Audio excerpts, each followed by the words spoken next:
नमस्कार दोस्तों, एक बहुत बड़ी खबर सामने आई।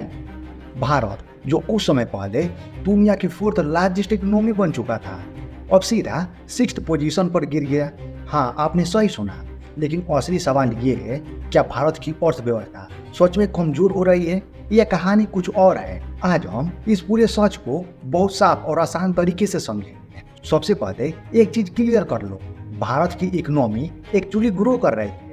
ग्रोथ रेट अभी भी जापान और यूके से ज्यादा है, फिर भी हम पीछे क्यों चले गए? इसका जवाब है रुपया। जब ग्लोबल जीडीपी कंपेयर होती है तो उसे यूएस डॉलर में कन्वर्ट किया जाता है और यही खेल बिगड़ जाता है। मान लो आपने भारत में 100 रुपये की चीज बनाई, लेकिन अगर रुपया कमजोर हो गया तो वही चीज डॉलर में कम वैल्यू की दिखेगी, और यही अभी भारत के साथ हो रहा है। अब समझते हैं असली समस्या क्या है।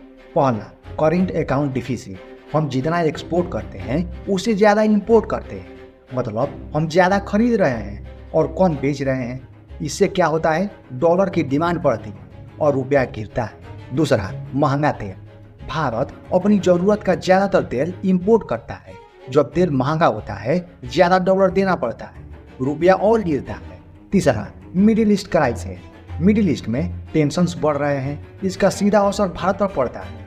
रेमिटेंस कम हो जाती है, ऑयल सप्लाई प्रभावित होती है, ट्रेड रूट रिस्क में आ जाता है। चौथा, global politics. International monetary fund के डाटा के अनुसार भारत सबसे तेज ग्रोइंग इकोनॉमी है, लेकिन ग्लोबल पॉलिटिक्स जैसे यूएस पॉलिसी, कॉन्फ्लिक्ट करेंसी को इम्पैक्ट करती है। इसका असर क्या पड़ रहा है?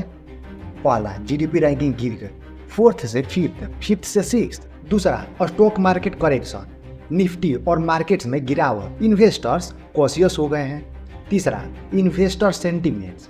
पहले इन्वेस्टर सोचता था मैं दुनिया की 4th लार्जेस्ट इकोनॉमी में इन्वेस्ट कर रहा हूँ, अब यह 6th लार्जेस्ट इकोनॉमी है। परसेप्शन बदल गया, पैसा बाहर भी जा सकता है। सबसे डेंजरस बात क्या है, अगर इकोनॉमी ग्रो करे लेकिन करेंसी गिरती रहे तो ग्लोबल लेवल पर आपका साइज छोटा दिखेगा, मतलब आप मेहनत कर रहे हैं लेकिन रिजल्ट छोटा दिख रहा है।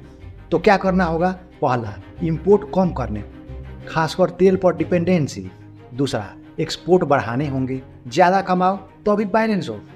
तीसरा, स्टेबल जियोपॉलिटिक्स, कॉन्फ्लिक्ट्स कम करने में प्रोएक्टिव रोल लेना होगा। चौथा, स्ट्रॉन्ग रुपया starting, speculation control, forest management. देखो ये इंड नहीं है, 1999 में भारत टॉप 20 में भी नहीं था, आज टॉप 6 में है। चाइना भी एक समय बहुत पीछे था, आज यूएस के बराबर है। ग्रोथ टाइम लेती है, लेकिन डायरेक्शन सही होना चाहिए। सच यह है, भारत कमजोर नहीं हो रहा, लेकिन करेंसी वीकनेस हमें पीछे दिखा रही है।